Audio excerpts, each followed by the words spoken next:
अगर सरल शब्दों में कहा जाए कि जो देश ट्रंप के सामने झुक गए, यानी कि ट्रंप जो दुनिया भर पर टैरिफ लगा रहे थे, जिन देशों ने इसका जवाब नहीं दिया और अपनी कमजोरी का परिचय दिया, ट्रंप ने उन्हें 90 दिन का इनाम दिया है। यानी कि अगले 90 दिन तक उन पर सिर्फ 10% टैरिफ लगेगा। मगर चीन चीन जो नहीं झुका ट्रंप के सामने, यूरोपीय यूनियन जो नहीं झुका ट्रंप के सामने, ट्रंप ने उनके खिलाफ नरमी नहीं दिखाई है। चीन के खिलाफ उसने 125% टैरिफ लगाने का ऐलान कर दिया है। यानी कि चीन और अमेरिका के बीच में शुरू हो गया है एक बड़ा ट्रेड वॉर, एक बहुत बड़ा व्यापार जंग, जिसका असर आने वाले दिनों में पड़ रहा है। आप लोगों के जहन में कई सवाल होंगे कि क्या ऐसे माहौल में खामोश रहना ही बेहतर था? यानी कि जो भारत ने कदम उठाया, क्या वही सही कदम था? क्योंकि कम से कम अब डोनाल्ड ट्रंप हमें इनाम दे रहे हैं। अगले 90 दिनों में भारत पर सिर्फ 10% टैरिफ लगाया जाएगा। डोनाल्ड ट्रंप के शब्दों में कहा जाए कि कई देश उनके सामने गिड़गिड़ा रहे थे, और उन्हीं के शब्दों का मैं यहां पर इस्तेमाल करना चाहता हूं। उन्होंने यह तक कहा कि कुछ देश मेरा पिछवाड़ा चूम रहे थे। किस माय एस, ये शब्द का इस्तेमाल किया था डोनाल्ड ट्रंप ने। क्या हुआ है वो मैं आपको बतलाने वाला हूं दोस्तों, आपकी स्क्रीन पर। अमेरिकी टैरिफ को लेकर दुनिया भर में मची खलबली के बीच बुधवार देर रात अमेरिकी राष्ट्रपति डोनाल्ड ट्रंप ने दो बड़े ऐलान किए। पहला ऐलान चीन के साथ जारी टैरिफ वॉर को और तेज करने की, जिसके तहत अमेरिका ने चीन पर टैरिफ बढ़ाकर 125% कर दिया है। जबकि ट्रंप का दूसरा बड़ा ऐलान सहयोगी देशों के टैरिफ पर 90 दिन की रोक का है। ट्रंप ने टैरिफ के मामले में जवाबी कार्रवाई नहीं करने वाले करीब 75 देशों पर लगने वाले रेसिप्रोकल टैरिफ में 90 दिन की रोक लगा दी है। ट्रंप के इन दो बड़े फैसलों के बाद वहां के शेयर बाजार में तेजी आई है। मगर इस 90 दिनों में ये जो तमाम देश थे जिन्होंने जवाबी हरकत नहीं की, जिसमें भारत शामिल था, इस्राइल शामिल था, उन पर सिर्फ 10% टैरिफ लगेगा। खबर आपकी स्क्रीन पर। ट्रंप ने कहा टैरिफ पर कई देशों ने सहयोग किया, इन देशों ने जवाबी कार्रवाई नहीं की। इन सहयोगी देशों पर 90 दिनों तक 10% टैरिफ लगेगा।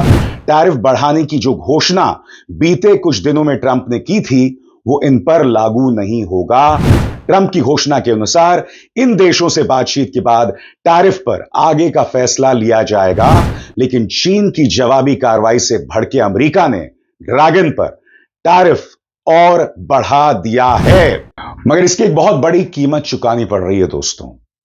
जिन तमाम देशों ने जवाबी कार्रवाई नहीं की, उनके बारे में ट्रंप ने अपशब्दों का इस्तेमाल किया। इसमें दो राय नहीं है कि अगले 90 दिनों में भारत पर सिर्फ 10% टैरिफ लगेगा। मगर ट्रंप के शब्दों में कई देश उनके सामने गिड़गिड़ा रहे थे। उन्होंने यह तक कहा कि उनका पिछवाड़ा चूम रहे थे। मैं आपसे एक सवाल पूछना चाहता हूं, यह व्यक्ति राह चलता कोई दादा नहीं है जो इस तरह के शब्दों का इस्तेमाल करे। मगर अमेरिका के राष्ट्रपति इस तरह की बात कर रहे थे। सुनिए उन्होंने क्या कहा था, फिर मैं उसकी चर्चा करता हूं। Any deal, you guys, some of you work for companies. Your companies are peanuts. I don't care how big they are. Compared, this is the largest transaction in the history of our country. And don't let some of these politicians go around saying, because I'm telling you, these countries are calling us up, kissing my ass. They are dying to make a deal. Please, please, sir, make a deal. I'll do anything. I'll do anything, sir. And then I'll see some rebel Republican, some guy that wants to grandstand, say, I think that Congress should take over negotiations. Let me tell you, you don't negotiate like I negotiate. Congress takes over negotiating. Sell America fast because you're going to go busted. You don't. I just saw it today. A couple of your congressmen said, I think we should get involved in the negotiation of the tariff. So that's what I need. I need some guy telling me how to negotiate. मैं एक बात स्पष्ट कर दूं दोस्तों, भारत का जो कदम था जिसमें भारत खामोश रहा, यहां तक कि याद कीजिएगा प्रधानमंत्री नरेंद्र मोदी गए अमेरिका, प्रधानमंत्री नरेंद्र मोदी के चेहरे पर ट्रंप भारत की तौहीन करता रहा, प्रधानमंत्री खामोश रहे। कुछ लोग कह सकते हैं कि यह समझदारी वाला कदम था। इसमें दो राय नहीं है कि अस्थाई तौर पर यह समझदारी भरा कदम है। यानी कि हमने ट्रंप के साथ भिड़ने की कोशिश नहीं की, नतीजा अब ट्रंप ने हमें इनाम दिया है।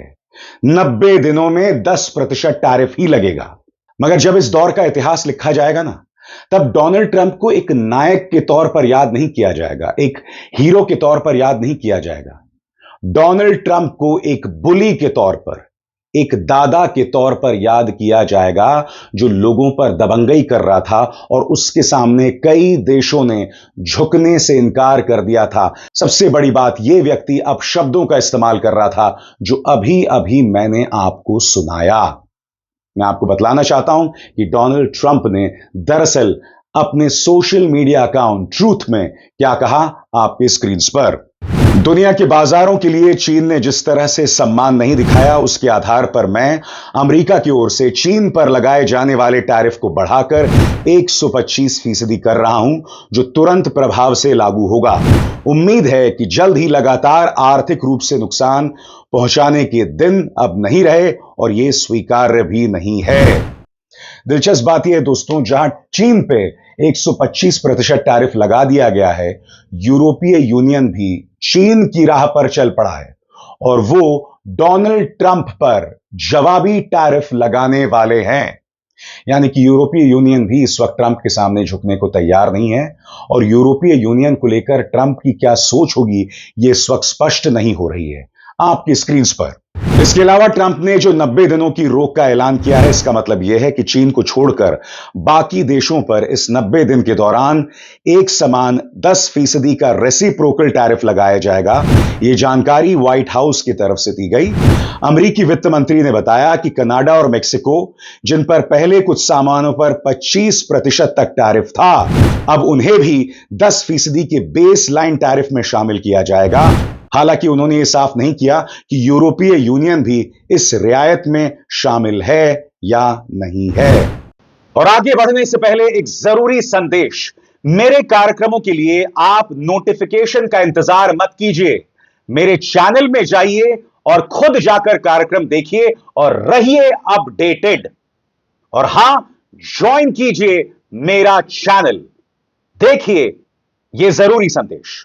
स्वतंत्र और आजाद पत्रकारिता का समर्थन कीजिए, सच में मेरा साथी बनिए। बहुत आसान है दोस्तों, इस ज्वाइन बटन को दबाइए और आपके सामने आएंगे ये 3 विकल्प, इनमें से एक चुनिए और सच के इस सफर में मेरा साथी बनिए। सबसे बड़ी बात, भारत को ये जो राहत मिली है, ये सिर्फ 90 दिनों की राहत है। उसके बाद क्या होगा, यह इस बात पर निर्भर करता है कि भारत अमेरिका के साथ किस तरह से बातचीत करता है, किस तरह से नेगोशिएट करता है। क्योंकि यहां पर अब भारतीय वार्ताकारों का जो हुनर है, वो सामने उभर कर आएगा। मगर एक बात तय है दोस्तों, अब प्रधानमंत्री नरेंद्र मोदी को उस तरह की भाषा का इस्तेमाल नहीं करना चाहिए जो वो 2014 से पहले करते थे, जब वो कहते थे कि फलाना देश को लाल आंख दिखाई जाए। सबसे बड़ी बात, हम ये नहीं भूल सकते, जैसे ही डोनाल्ड ट्रंप ने भारत पर टैरिफ का ऐलान किया, भारत का त्वरित कदम क्या था? उसने अपने बाजारों को चीन के लिए खोल दिया था। याद कीजिएगा दोस्तों, इसी मंच पर मैंने आपको बताया था किस तरह से टैरिफ लगने के बाद भारत सीधे चीन के आसरे गया था, यानी कि भारत को चीन का सहारा लेने की जरूरत पड़ गई थी। और इसी चीन के नाम पर इस देश में लोगों पर हमला किया जाता है। याद है कि नहीं आपको? मैंने आपको क्या जानकारी दी थी, फिर सुनते हैं। तो जैसा कि मैं आपको बतला रहा था, इस बारे में इंडियन एक्सप्रेस क्या कह रहा है, वो भी बहुत कुछ बतलाता है कि इस वक्त सरकार, यानी कि भाजपा गठबंधन सरकार के दिमाग में क्या चल रहा है, आपके स्क्रीन पर। चूंकि भारत और चीन के बीच सीमा पर तनाव कुछ हद तक कम हुआ है, इसलिए नीति निर्माता अब द्विपक्षीय आर्थिक संबंधों को मजबूत करने के लिए ज्यादा खुले नजर आ रहे हैं। इसे एक सही मौका माना जा रहा है, खासकर तब जब अमेरिकी राष्ट्रपति डोनाल्ड ट्रंप भारत पर टैरिफ कम करने का दबाव बना रहे हैं और वॉशिंगटन की शर्तें मानने के लिए मजबूर कर रहे हैं, खासतौर पर टैरिफ के मामले में। याद कीजिएगा दोस्तों, डोनाल्ड ट्रंप ने अमेरिकी संसद में खड़े होकर भारत का नाम लिया था और भारत पर टैरिफ लगाने की बात कही थी। याद कीजिएगा, उनकी व्हाइट हाउस की प्रवक्ता आती हैं कि भारत हमारी शराब पर 150% टैरिफ लगाता है, हम भारत के कृषि उत्पादों पर 100% टैरिफ लगाएंगे। आपको याद है संसद में डोनाल्ड ट्रंप ने क्या कहा था? फिर सुनिए। India charges us auto tariffs higher than 100%. China's average tariff on our products is twice what we charge them. April 2nd, reciprocal tariffs kick in. And whatever they tariff us, other countries, we will tariff them. That's reciprocal, back and forth. Whatever they tax us, we will tax them. यानी कि चीन के साथ व्यापार को बढ़ाकर भारत कहीं ना कहीं अमेरिका को संदेश देना चाहता है। मगर सवाल यह दोस्तों, क्या यह बुद्धिमत्ता भरा कदम होगा? सवाल यह कि जब डोनाल्ड ट्रंप भारत की तौहीन करते हैं, भारत को टैरिफ किंग बताते हैं, तब प्रधानमंत्री खामोश रहते हैं। मगर यहां आकर अब हम चीन के साथ व्यापार बढ़ा रहे हैं, वो चीन जिसके नाम पर आप देश की जनता में लोगों पर निशाना साधते हैं। कहीं ना कहीं यह अमेरिका को संदेश है। मगर क्या इसमें बुद्धिमानी है? आपकी स्क्रीन पर कम से कम 2 सूत्रों के मुताबिक भारत में राय बन रही है कि चीन के साथ व्यापार संबंध सामान्य करने पर खुलकर बातचीत करने से अमेरिका को एक संदेश दिया जा रहा है और यह एक तरह से बैलेंस बनाने का जरिया भी हो सकता है।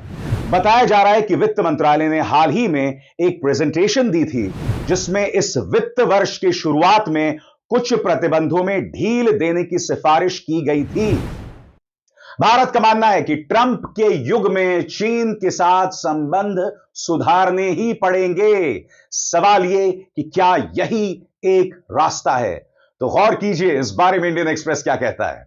चीन के साथ व्यापारिक संबंध फिर से सामान्य करना अब तय है, खासकर ट्रंप युग के बाद।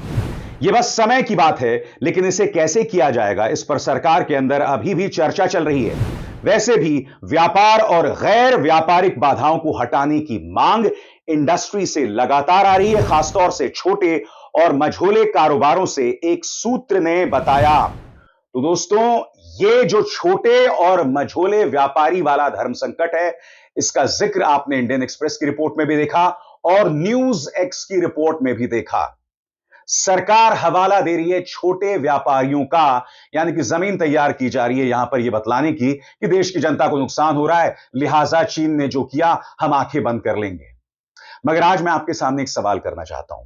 मैं देशभक्ति के नाम पर, छद्म राष्ट्रवाद के नाम पर इस सरकार को नहीं घेरूंगा। आज मैं आपके सामने आयात और निर्यात, एक्सपोर्ट और इंपोर्ट को लेकर कुछ आंकड़े पेश करना चाहता हूं जो पूरी तरह से चीन के पक्ष में है। भारत सरकार इस बारे में क्या करेगी?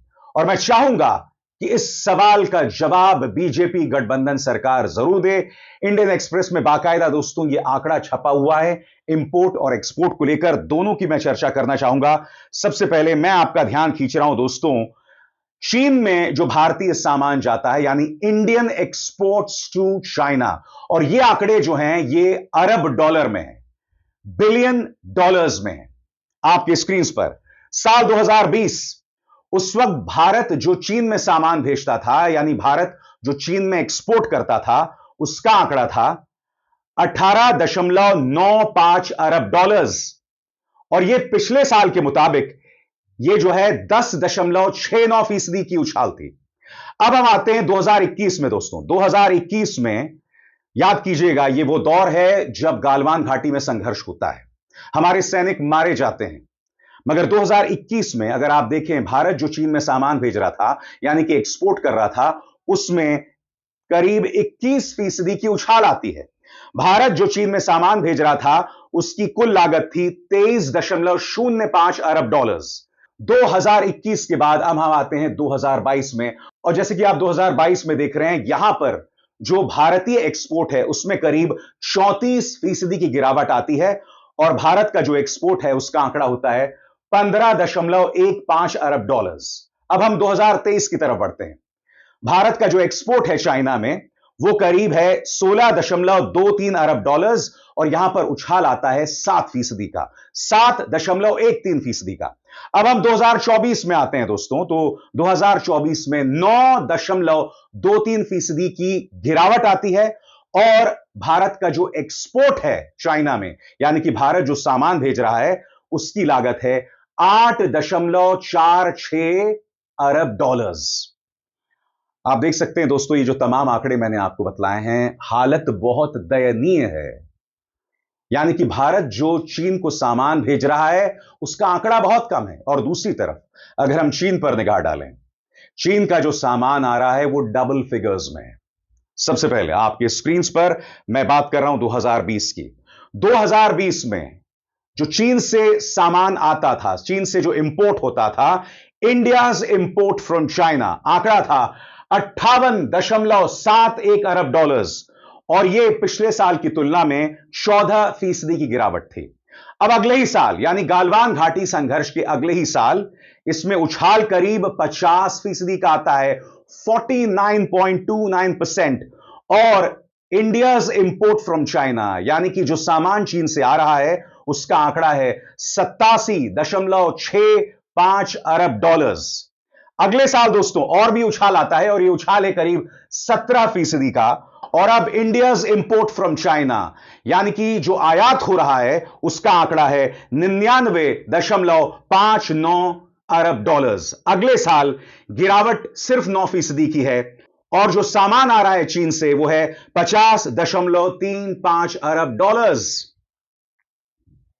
पूरी तरह से जो निर्यात आयात की बात करें, मामला चीन के पक्ष में दिख रहा है, पूरी तरह से चीन के पक्ष में दिख रहा है।